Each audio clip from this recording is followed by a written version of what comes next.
ketika kita memahami bahwa kita bisa terlahir, bisa hidup di dunia ini atas dua unsur ya. Unsur yang bersifat jasmani yaitu kita tercipta atau raga kita, jasmani kita ini tercipta dari kedua orang tua kita, tentunya melalui proses manusiawi, melalui proses duniawi.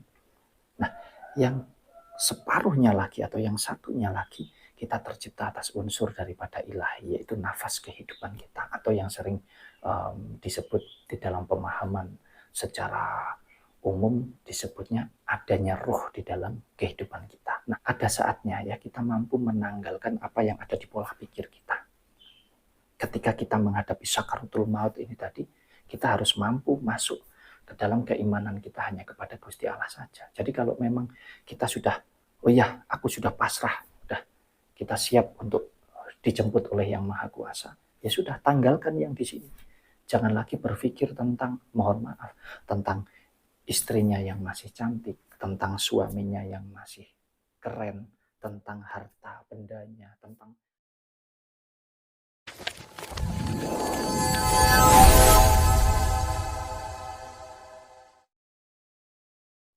Assalamualaikum warahmatullahi wabarakatuh.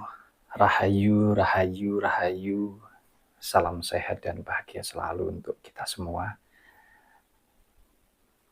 Dulur-dulur Sinau Urip, kemarin ada yang WA di HP-nya admin ya ke Mas Yahya yang menanyakan perihal tentang ada beberapa kejadian yang pernah dialami oleh salah satu sedulur kita ya,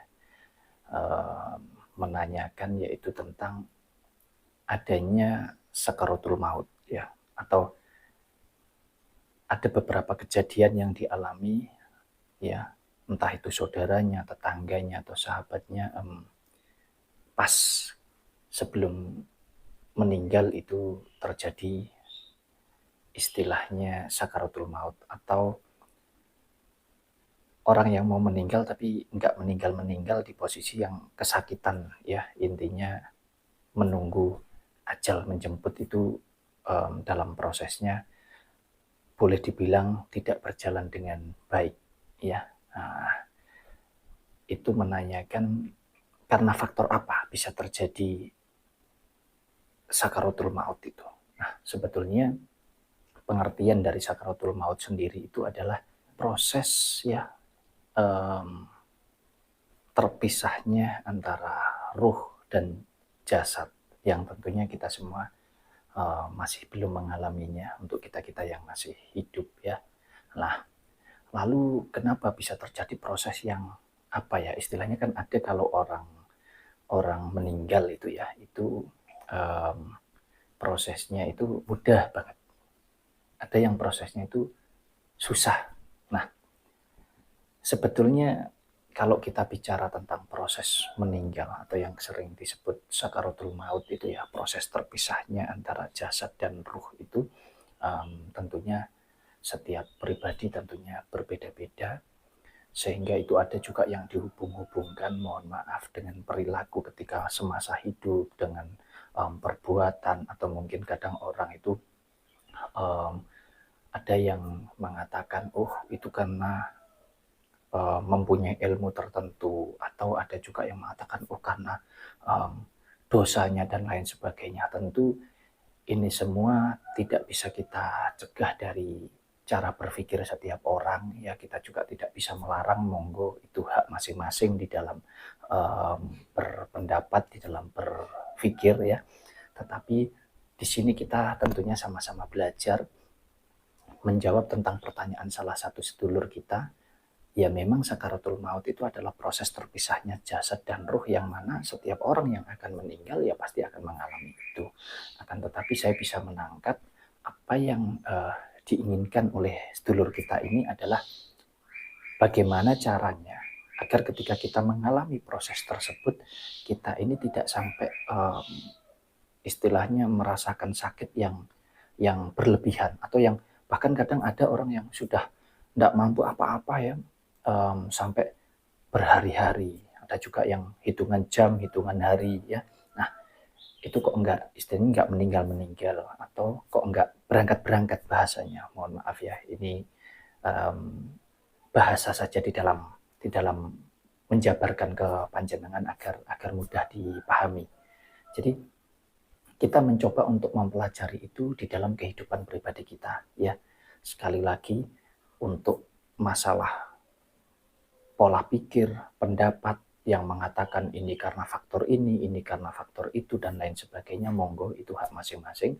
Tetapi karena pertanyaan ini ditujukan kepada Mas Wahyu berusaha untuk menjawabnya dengan menggunakan logika, dengan menggunakan akal budi, dengan menggunakan pengertian dan pemahaman baik secara dohir maupun secara batin dari Mas Wahyu sendiri, ya.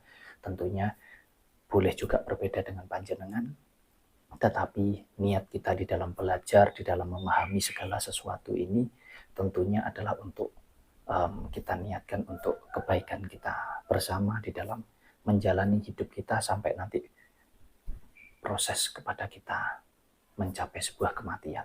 Nah, untuk itu ya, buat Mas Wahyu, kita harus mampu membedakan dua unsur di dalam kehidupan kita. Ini adalah unsur yang sangat mendasar sekali, ya, di mana hidup kita itu terdiri dari dua perkara, ya.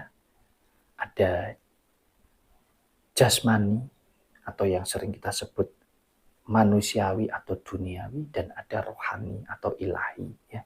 Jadi kita itu terproses dari dua unsur tersebut. Untuk itu, ketika kita memahami bahwa kita bisa terlahir, bisa hidup di dunia ini atas dua unsur, ya.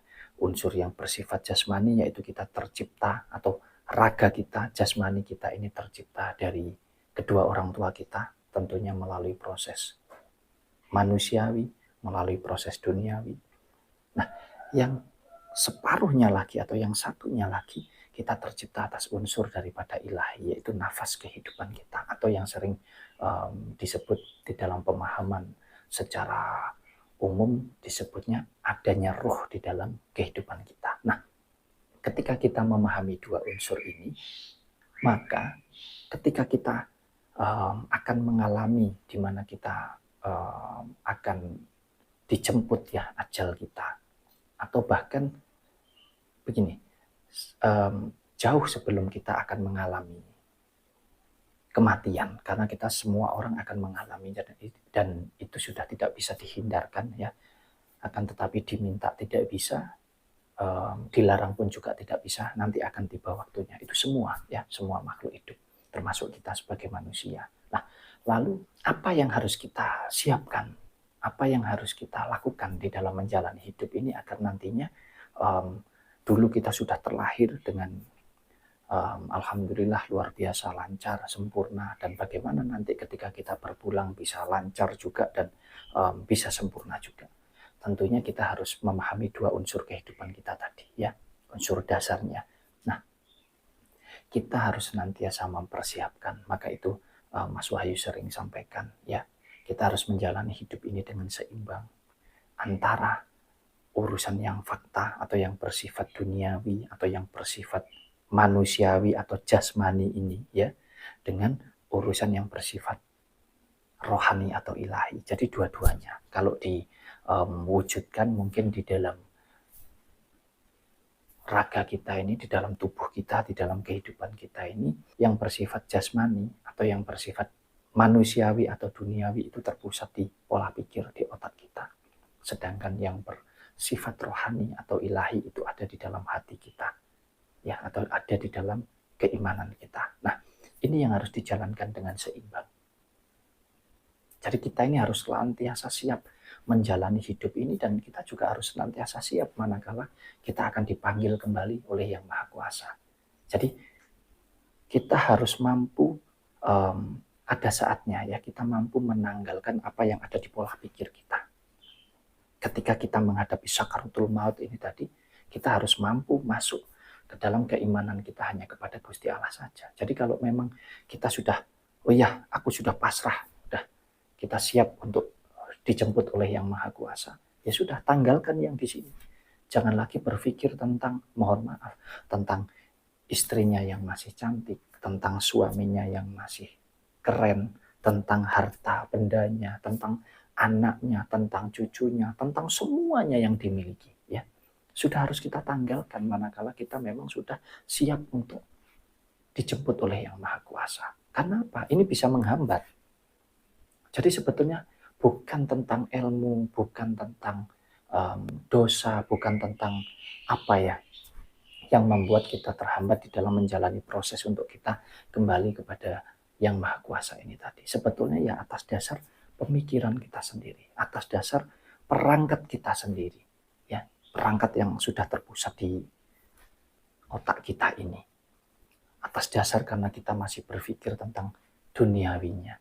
Itu yang akan menghambat proses perjalanan kita menuju kepada Sang Pencipta ini tadi. Jadi ini tuh adalah pembelajaran buat kita semua, yang mana di dalam menjalani hidup ini kita harus senantiasa siap, karena kita tidak akan pernah tahu kapan kita akan disuruh pulang oleh Yang Maha Kuasa, atau kapan kita akan dihadapkan pada kematian pribadi kita. Jadi jalankan kehidupan kita ini dengan seimbang.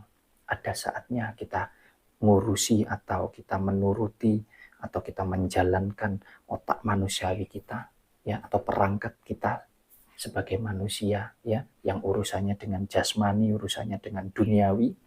Dan ada saatnya kita masuk di dalam keimanan kita hanya kepada Gusti Allah saja.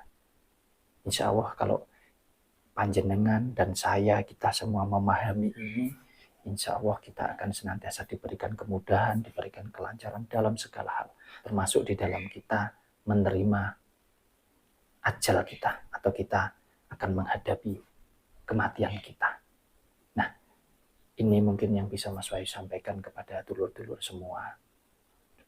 Kembali lagi, tentunya ini tidak pernah memaksa untuk panjenengan percaya atau yakin, ya, tetapi monggo kita sama-sama belajar. Jikalau di dalam pembelajaran ini ada sisi positif, ada sisi yang baik yang bisa panjenengan ambil nilainya, yang bisa panjenengan terapkan di dalam kehidupan panjenengan, yang tentunya bisa membawa manfaat, monggo silahkan ini dipahami, dimengerti dengan baik.